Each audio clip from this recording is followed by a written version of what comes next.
today.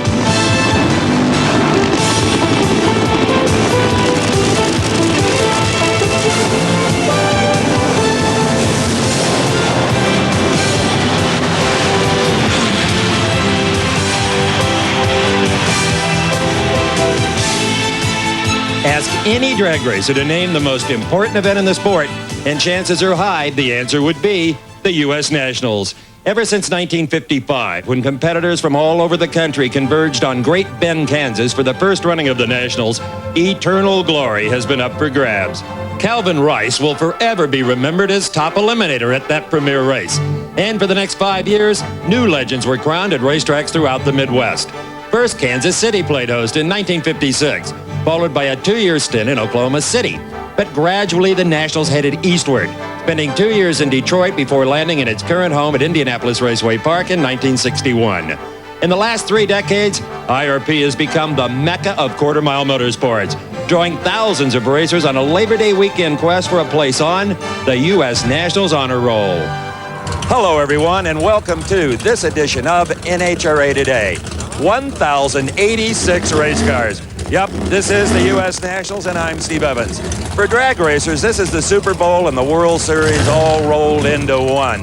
And over the years, some magic moments have happened here in the Indy Quarter Mile that we're going to show you to help you appreciate how important this race really is. You'll also meet some special people here this weekend. The owner of the world's fastest fuel coupe, Dick Brown, and top fuel crew chief Lee Beard, who has performed some wizardry here over the years. And speaking of magic, right now, let's conjure up this week's What's Hot.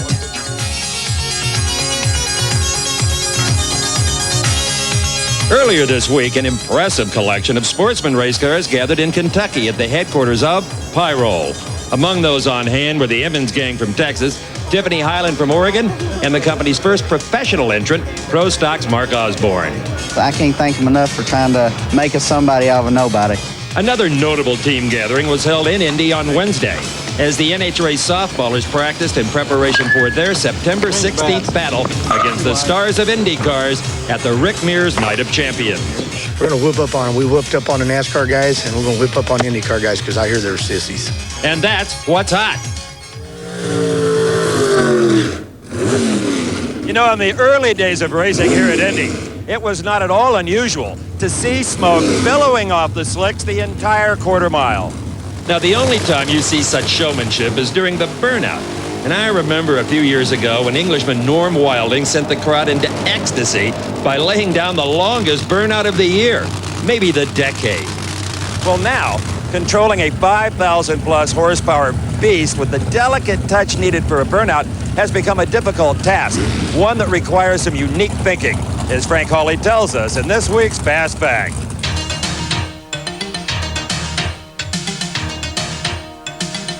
Burnouts are an important part of drag racing. Not only are they important, but they're also difficult to do in some categories. What controls the amount of throttle you need to use on a burnout is the amount of power you have versus the amount of traction you have. Well, as we all know, the fuel cars have the most power. This is the injector off of Tom Hoover's Nitro Funny car. These butterflies are at an idle position. This is wide open throttle. But to do the burnout, you only have to open the throttle about that far. That only means about 1/8 or 1/4 of an inch of travel on the throttle pedal.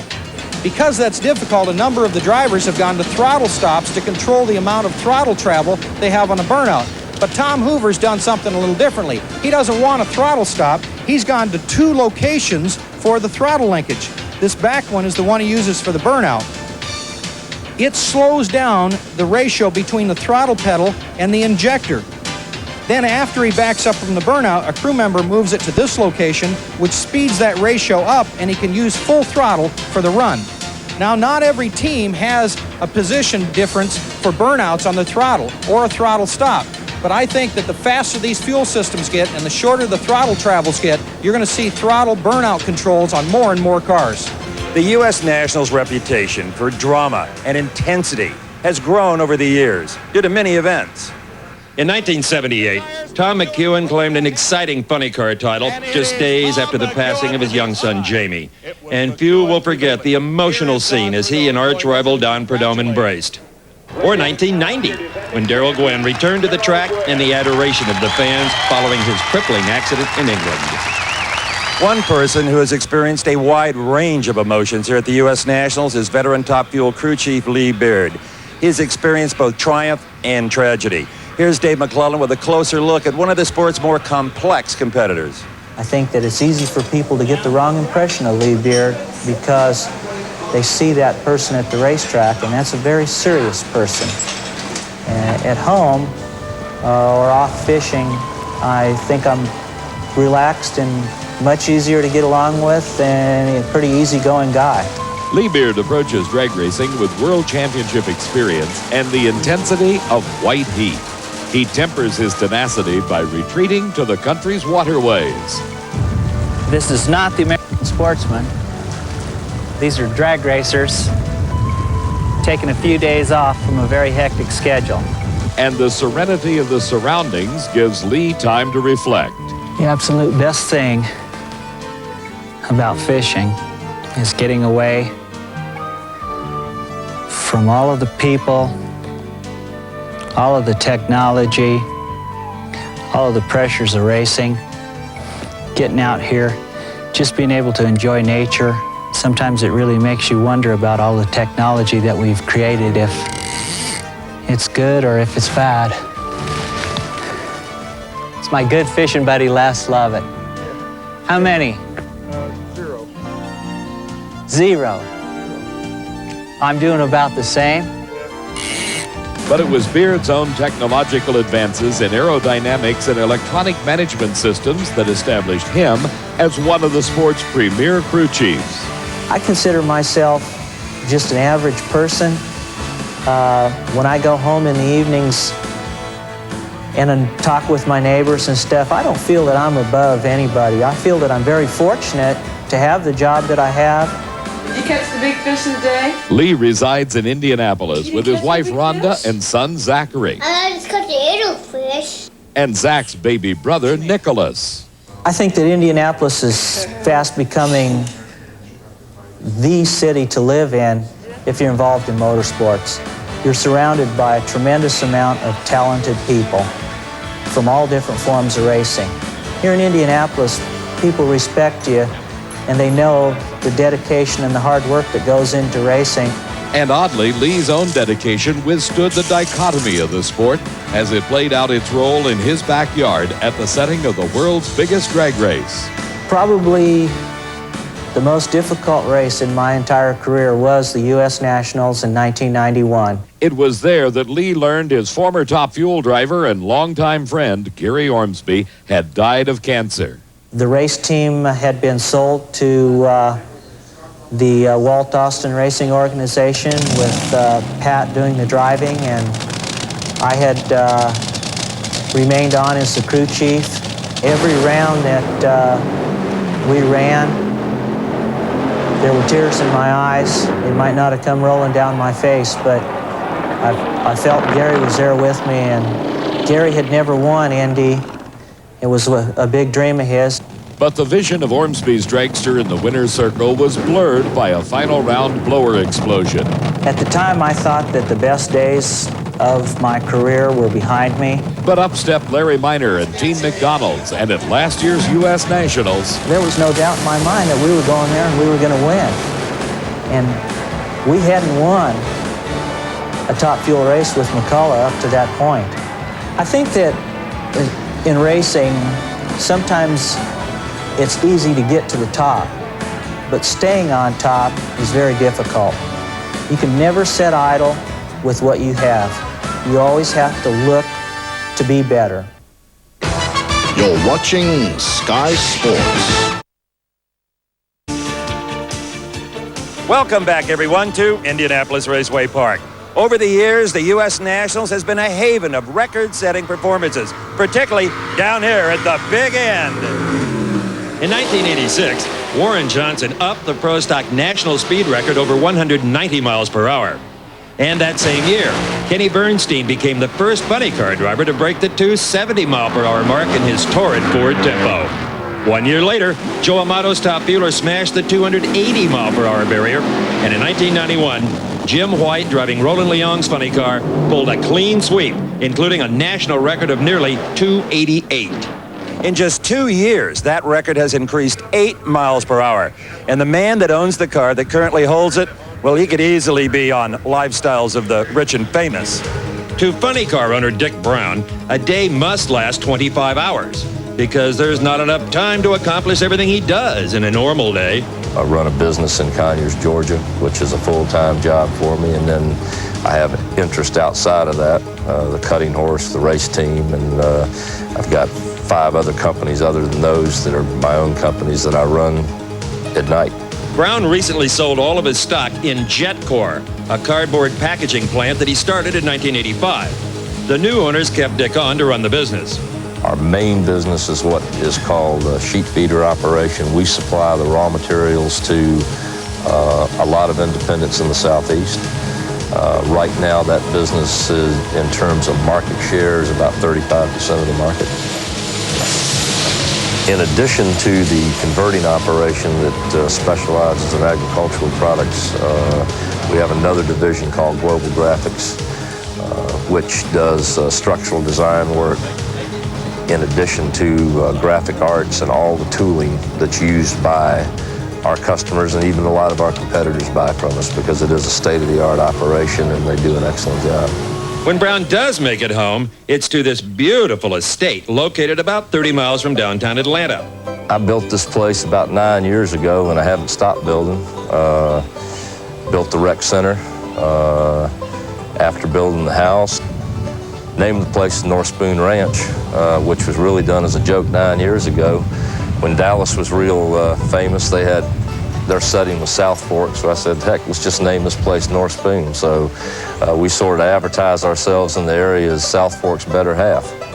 Once a month, all the salaried people come over to my house and we have a cookout and we bowl and play pool and just get to know each other a little bit better, and I think that goes a long way when you get back to work, that people can really relate to each other a lot better, and to me it's sort of sharing what I've gained through their efforts. Also located on the property is a complete horse stable with a covered arena and training ring for Dick's championship cutting horses. Brown somehow finds enough time to ride in several shows a year. These horses were used a long time ago when most of the penning of cattle and bringing cattle in. They needed a good horse with a lot of agility to herd cattle, to cut cattle out for branding, and now it's turned into a pretty big sport. Aside from thoroughbred racing, it's more purse paid out by the NCHA than any other equestrian event. So how did Dick Brown go from horses to horsepower? The answer, Freddie Neely. About 3 years ago, Freddie Neely came marching into my office and wanted a drum of fuel and a set of tires so he could go race a funny car he had just bought. And I said, okay. Next week came along and he needed some more tires and more fuel, but this time he needed a set of heads and a cam and a few other things. So one thing led to another. Before I knew it, I owned the car and we were on our way to, being real funny car racers. The funny car operation isn't the only motorsports team Brown owns. He also has the Pro-Mod Ford Victoria known as the Jukebox Ford. But it doesn't stop there. In Dick's garage at home, there's some street rods too. I've always loved them, and I built a couple of street rods, and I go to a couple of shows every year. With all his business successes, Brown hopes that it's the funny car team that's the next to get his Midas touch.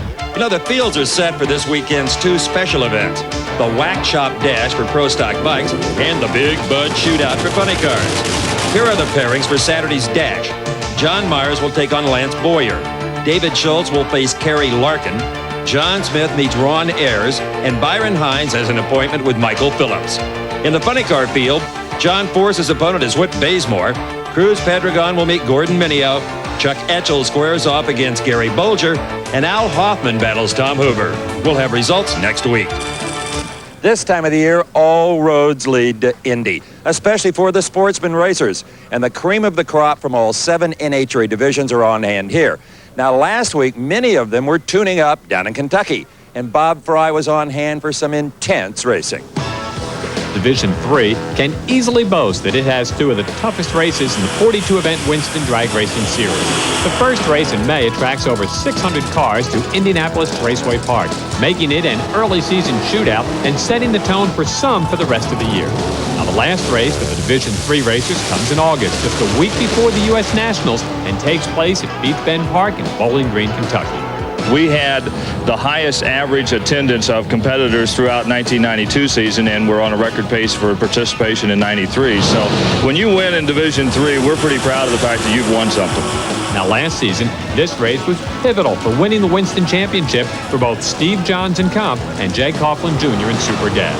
Now, Jag is not only the defending Winston champ, but he's also the reigning Division III title holder, thus putting more emphasis on this race in the Bluegrass State. This race is extremely crucial. For me to retain my world championship status, I would most definitely have to win this race as I did last year.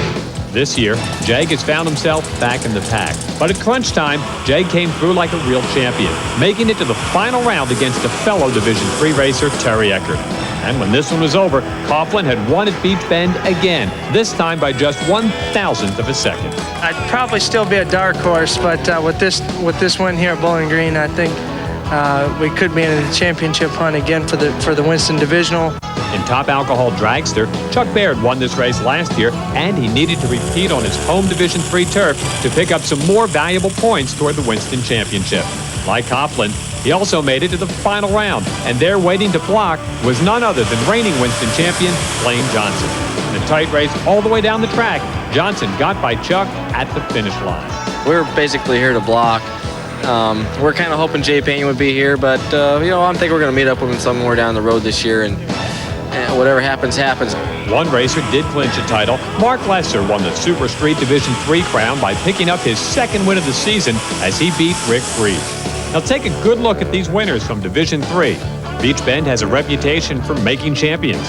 Now here are the names to go with the faces. For NHRA Today, I'm Bob Fry. Who's hot in the world of drag racing? Steve Ambrose had quite a week. On Monday, he won the rain-delayed Champion Auto Stores Nationals in Competition Eliminator. Sunday, Ambrose continued his winning ways by taking a final round win at the Division III Beach Bend points race. Those two wins within a week have put Steve in the running for the Winston Championship. I wish I had more points beats and races to claim, but this was it. We're all done as far as points goes. So whatever anybody else does to us, it's their deal now. So we'll see what happens. For all of us here at NHRA Today, I'm Steve Evans. We'll see you then on TNN.